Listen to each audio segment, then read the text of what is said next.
Welcome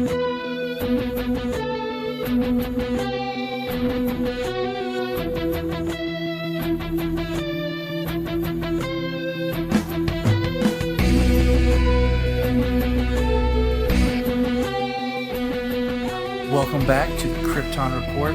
I'm your host Tyler, and with me, as always, is the lovely Janita. Hey guys! And usually we record this a couple of days after watching the episode. We usually watch it, take notes, and then watch it again. But we are so flippin' excited. I literally yelled yes and stood up at the TV. I made the dogs go crazy. I made the dogs go crazy. I literally was on my edge, like, just say it. Come on, say it. Don't tease me anymore. Say it. And not only did he say it, he showed it. All right, but we're not there yet, Tyler. But we're not there yet. So let's start at the beginning. All right. Starting at the beginning. Hold on. Usually I figured out who directed the episode already, because I have times to prep, but I ain't got time for that. Ain't nobody got time for that. And now we will talk, while I'll pull this up, is this was the first week of Supergirl where it did not go up against Gotham. And I wonder how fans and comic book nerdists alike reacted. You know, I wonder how their ratings will boost because of that. I do have to say, I think this is one of my favorite episodes thus far. And I will agree with that. There were a lot of things in this episode that just really stood out to me and made Supergirl stand out. It was really awesome. So, let's find out here. Who directed this, Tyler? Larry Ting.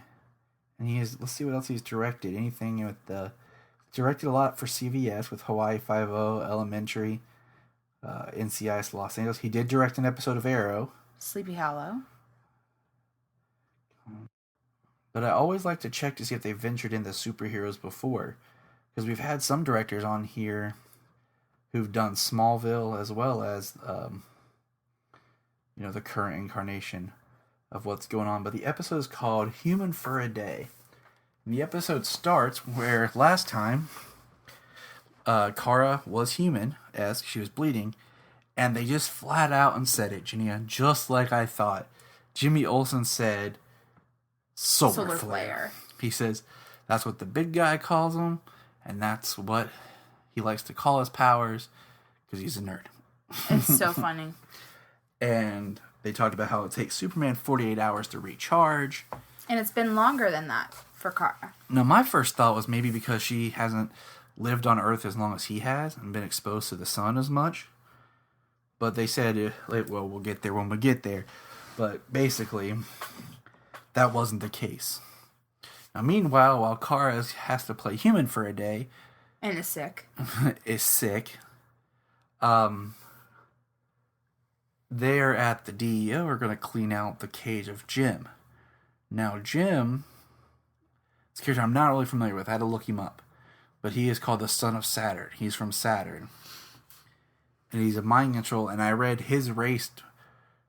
There was a group of Martians that cloned Martians for servants and workers, and then they kept cloning them and eventually banished them after a revolt, and they became the people of Saturn. Very cool. So that's where he comes from. And the actor that's playing Jim is the actor that played Chaz on Constantine. I liked him a lot. I did too. I'd like to see him come back with Constantine on Arrow Flash. Definitely. Or the Flaro Tomorrowverse. Or the Flaro... I don't know. I'll figure out something. But anyways.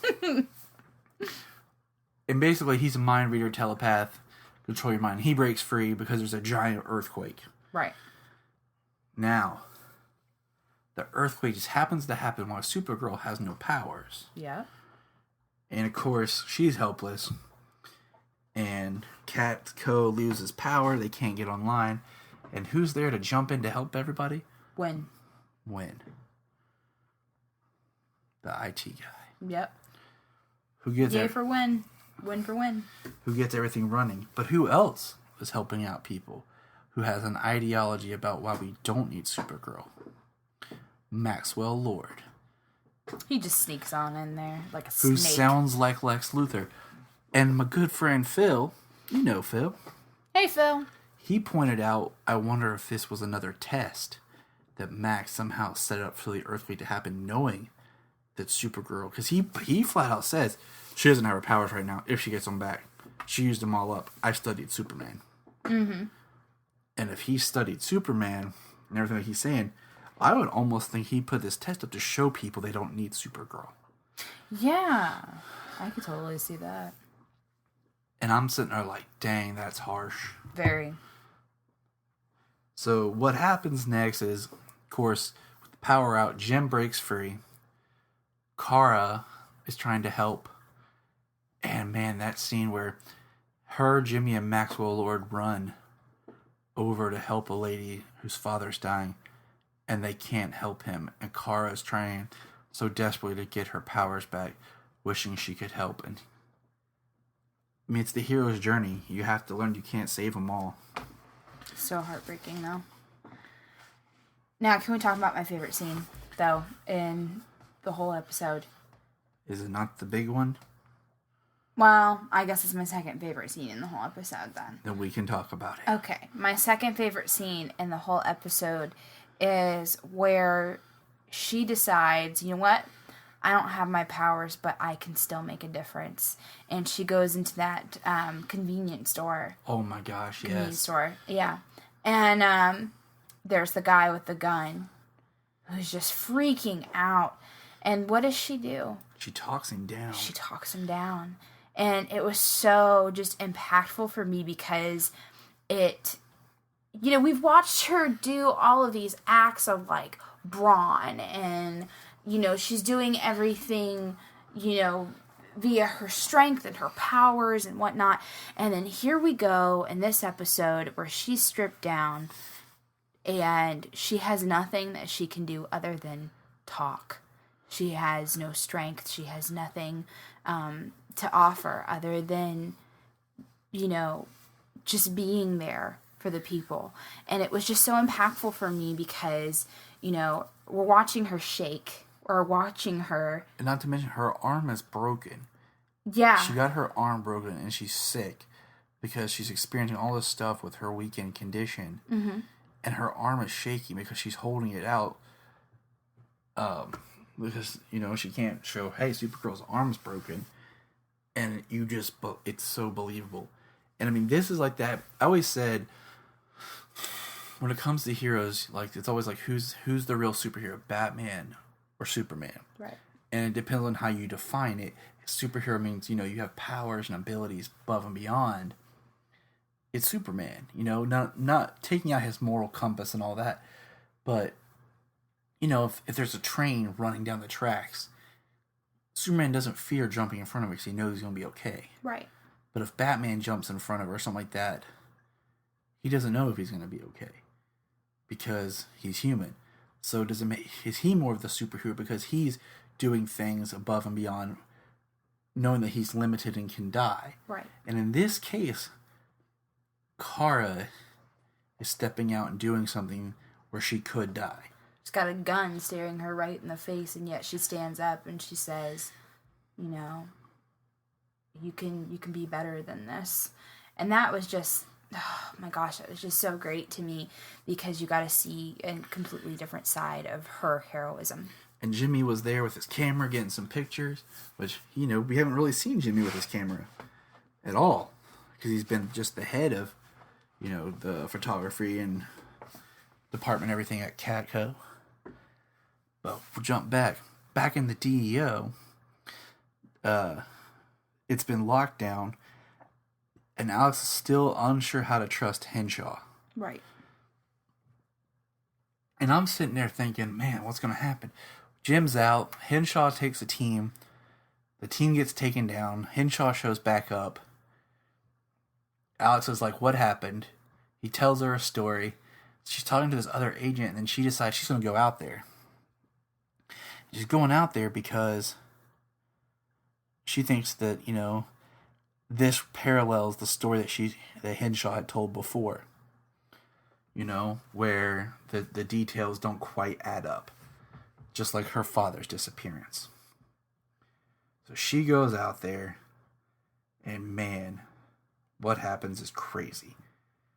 Henshaw shows up, and then she handcuffs Henshaw, and I'm sitting there thinking, she tells, what do you call it? Jim that she'll let him out, blah, blah, blah. And I'm sitting there thinking, is she going to use Jim to read Henshaw's mind? Like, that was my thought. Yeah. And I'm like, oh, man, that would be horrible. It would be. Because that would be like one of those, like, crossing a line that just would not work.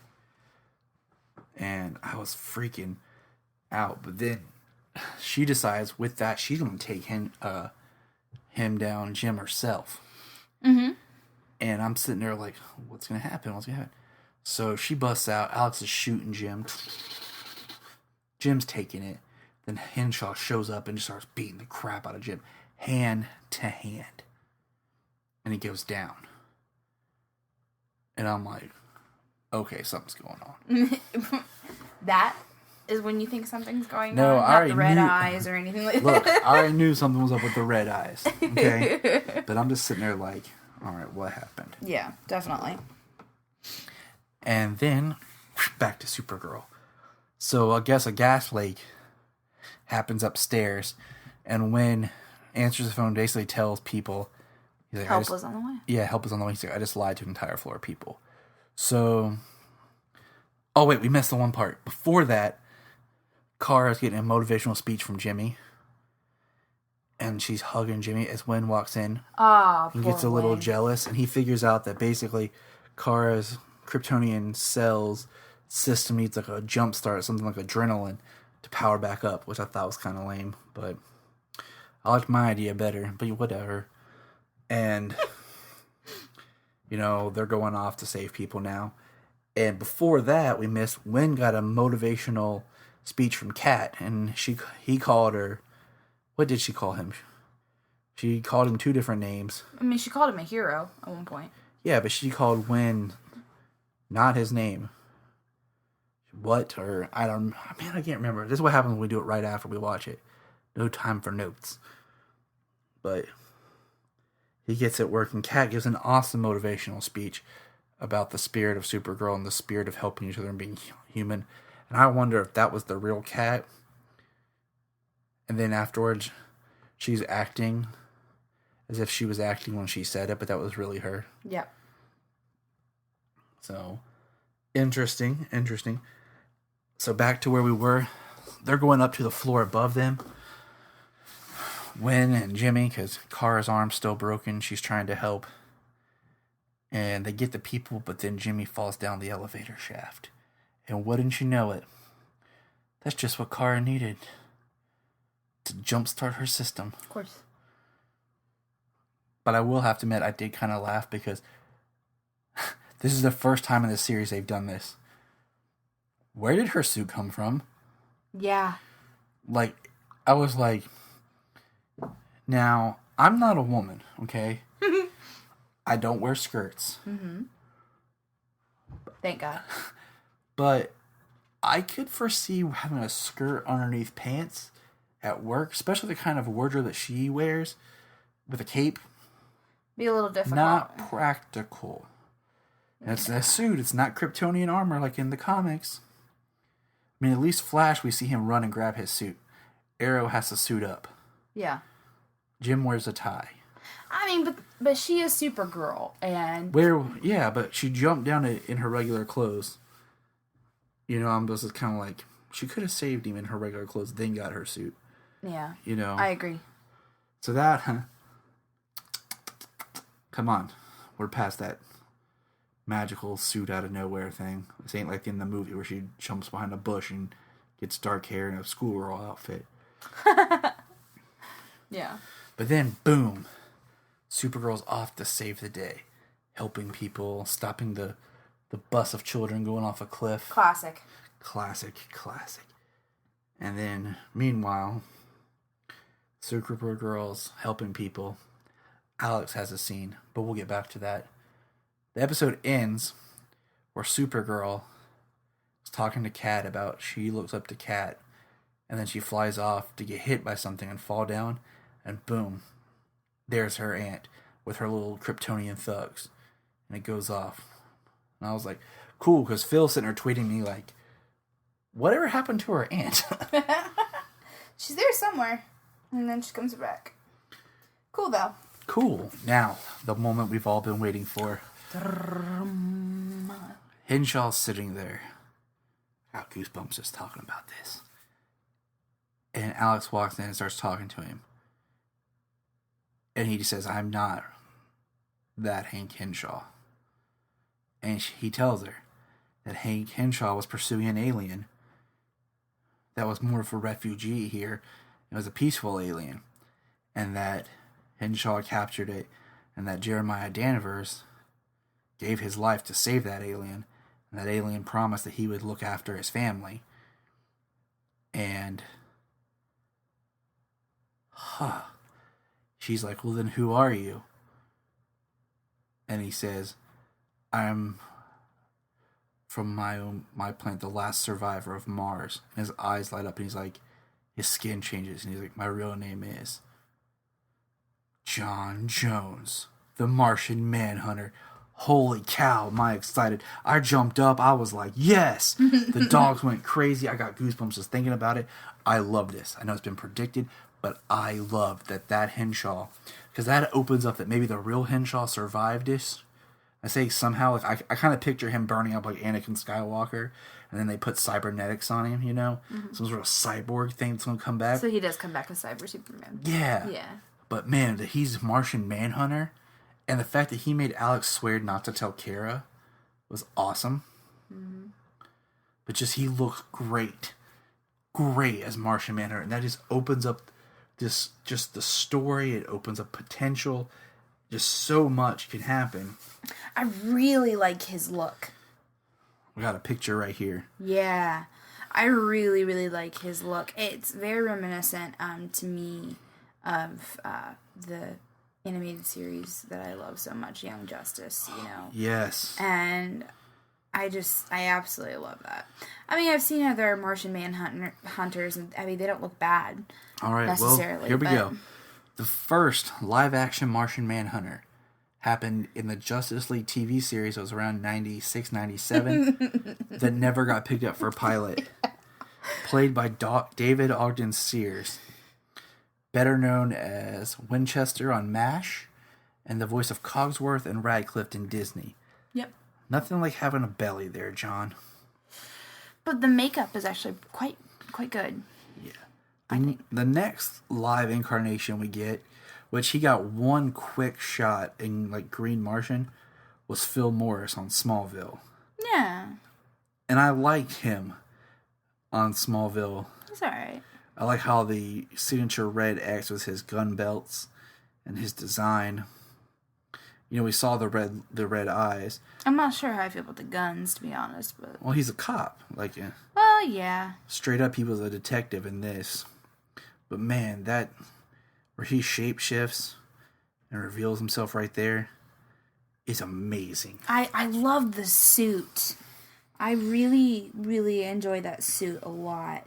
Because it's Martian Manhunter, but it's not like corny Martian Manhunter. Yeah. They could have taken it to a complete like corn level, but they did not at all. And his, I mean, that's computer generation, right? Majority of it, or is it a partial? Suit? No, the face, makeup. I think it's a combination of two. It's so quick and hard to tell. Yeah, but I love his face. I love what they do with his head and everything. I think it looks so much better than anything before. Mm-hmm. I'm so excited that they did that, just because it opens up Supergirl's world. Like, we already got Red Tornado, which is probably gone for now. Yeah. And now we got Martian Manhunter, and that's great because she's going to need an ally.